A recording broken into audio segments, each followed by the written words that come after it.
Salve, senhores! Meu nome é Daniel Botelho. Se você não me conhece, sou cirurgião plástico. Você está num canal dedicado a dúvidas e questões relativas à cirurgia plástica. Então, se você aí deseja melhorar alguma coisinha, se tem alguma coisinha que te incomode, me acompanha aqui que eu tenho certeza que em algum momento a gente vai poder te ajudar. Hoje eu pedi para a equipe separar algumas dúvidas e questões que aparecem com muita frequência, tanto aqui no YouTube quanto no meu Instagram, que vão ajudar ali a esclarecer um pouquinho mais o que, na maioria das vezes, os pacientes e as pessoas têm dúvida em relação a algum tratamento estético, certo? Então, vamos partir aqui para a primeira dúvida. Bom, me perguntaram quem vai fazer cirurgia, né, cesariana. Doutor, tem uma cesariana e vai fazer uma abdominoplastia, se é na mesma cirurgia. Não, gente, definitivamente não. Tratamentos estéticos de contorno corporal, seja lipoaspirações, seja abdominoplastias, enfim, não combinam com cirurgias que a gente chama de cirurgias cavitárias, tá? Seja que vai mexer na cavidade abdominal, seja cesariana, laqueaduras, eventualmente também cirurgias de vesícula ou qualquer outra cirurgia associada à cavidade abdominal, não combina muito com as cirurgias plásticas na maioria das vezes, tá? Então a gente vai acabar aumentando muito o risco do procedimento nessa associação, sem tanto benefício para o paciente, além única e exclusivamente da conveniência de fazer tudo no mesmo ato cirúrgico. Então, em virtude da saúde e de preservar a segurança do procedimento, a gente jamais, normalmente, não associa esses procedimentos, tá? Então, se você está considerando, já tira um pouquinho isso da mente, que não é uma alternativa interessante. Outra dúvida que apareceu aqui: cicatriz da abdominoplastia, se tem uma cicatrização como a da cesárea, se ela fica bem fininha. Olha só, a cicatriz da cesárea, ela normalmente não sofre ação da tensão da pele. Uma das coisas que pode mudar um pouco a qualidade de uma cicatriz, a tensão da pele. Então, à medida em que a gente tem uma pele mais tensa, aquela cicatriz pode alargar um pouquinho com o tempo. Nas cesarianas, normalmente a gente não tem tensão da pele, então pode normalmente se considerar que a cicatriz da cesariana, por exemplo, tem uma tendência a ficar um pouco mais fina que a cicatriz de uma abdominoplastia.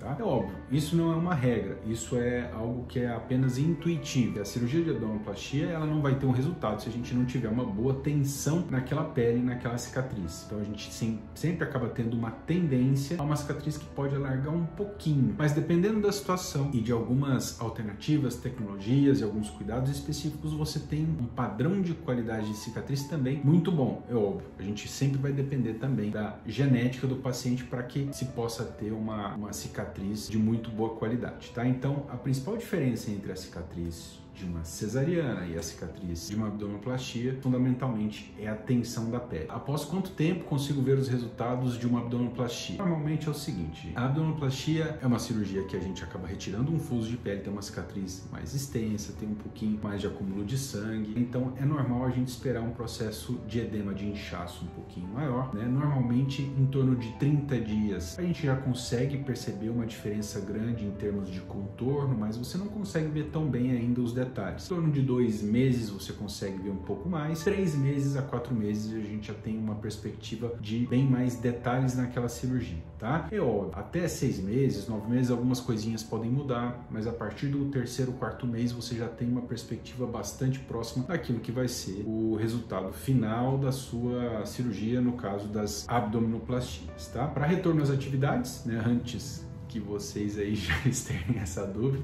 normalmente nas abdominoplastias em torno de 20 dias a gente libera. Óbvio, vai depender da postura do paciente, né? Se ele já tiver com o tronco já bastante ereto, já sem tanto problema em relação à postura, em torno de 20 dias ele já consegue fazer dirigir, trabalho mais leve. Em torno de 30 dias aí a gente vai liberar para todas as atividades, certo? Outra dúvida aqui: doutor, é verdade que uma lipo segura, como profissional responsável, só pode ser retirado 20% de gordura? Olha só, na verdade não é exatamente essa. Existem alguns trabalhos que nos mostram o seguinte: um limite para lipoaspiração convencional, tá?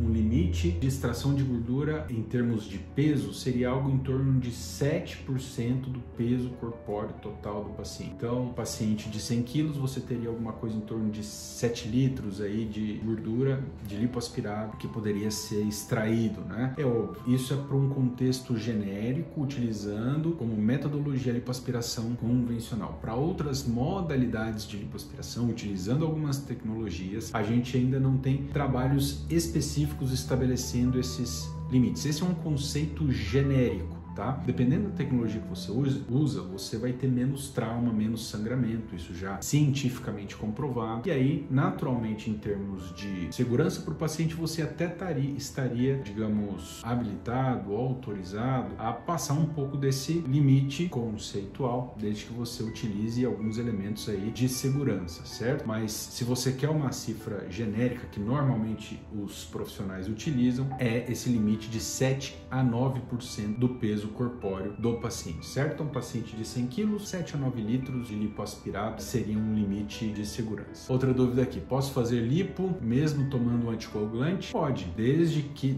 óbvio, vai depender aí do motivo que você está tomando esse anticoagulante, né? Se for para motivos de prevenção de alguma situação específica, desde que ela não traga riscos para o procedimento, eventualmente pode. A questão é o seguinte, se essa tua condição de base está motivando aí o uso desses anticoagulantes, eles vão interferir ou não no procedimento e no pós-operatório. Então, isso precisa ser avaliado de forma muito específica. Não dá pra gente simplesmente, posso tomar com anticoagulante. Normalmente é o seguinte, a gente inclusive usa anticoagulantes no pós-operatório de lipoabdominoplastias, abdominoplastias, lipoesculturas, lipo em alta definição, né? Então, o uso em específico do anticoagulante não é o problema. O problema é o que está motivando o uso desse anticoagulante, certo? Então, precisa conversar aí direitinho com o cirurgião que eventualmente vai te acompanhar no processo para orientar se realmente é conveniente você fazer essa cirurgia ou não. Outra dúvida aqui, doutor, é verdade que existe a possibilidade de ficar com o rosto muito diferente do original após o lifting facial? Como ter como perspectiva um resultado mais natural? Olha só, na verdade é o seguinte, antigamente a gente tinha como objetivo nos liftings faciais uma tensão muito grande na pele, né? Então você tinha uma tendência a ficar com aquele resultado um pouquinho mais artificial, mais com aquele aspecto plastificado, né? O objetivo hoje é uma tensão mais orientada nos planos profundos e a pele vai simplesmente só repousar sobre aqueles tecidos que na parte mais profunda foram tensionados, justamente para evitar um pouco esse aspecto de tecido tensionado ou tracionado demais, que possa de alguma forma trazer uma perspectiva que não seja natural para o resultado. Então a tendência hoje são obviamente resultados um pouco mais naturais e uma tensão mais nos planos profundos e uma tensão menor nos planos superficiais.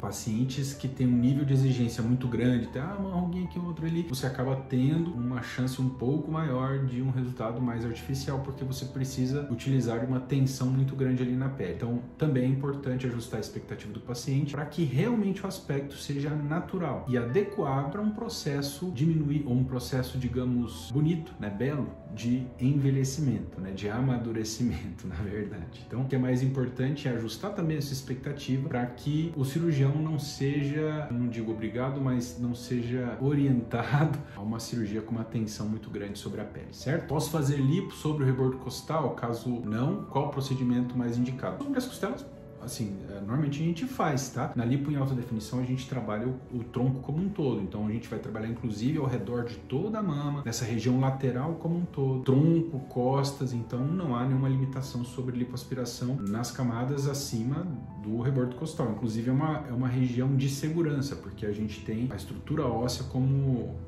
bom anteparo, né, como um bom limite ali para a gente trabalhar com segurança na região. Mais profundo do que as estruturas ósseas a gente não pode, porque a gente tem órgãos nobres ali, né, mas acima a gente trabalha com muita segurança e muita tranquilidade, então não há nenhuma limitação específica, é óbvio. Como é uma pele um pouquinho mais dura e uma gordura um pouquinho mais densa, é interessante você utilizar de algumas tecnologias para que essa gordura seja preparada adequadamente para a lipoaspiração e você tenha um procedimento ainda mais seguro e com uma melhor perspectiva de resultado, certo? Então a gente falou sobre as principais dúvidas, te aguardo no próximo vídeo para a gente também tirar mais dúvidas.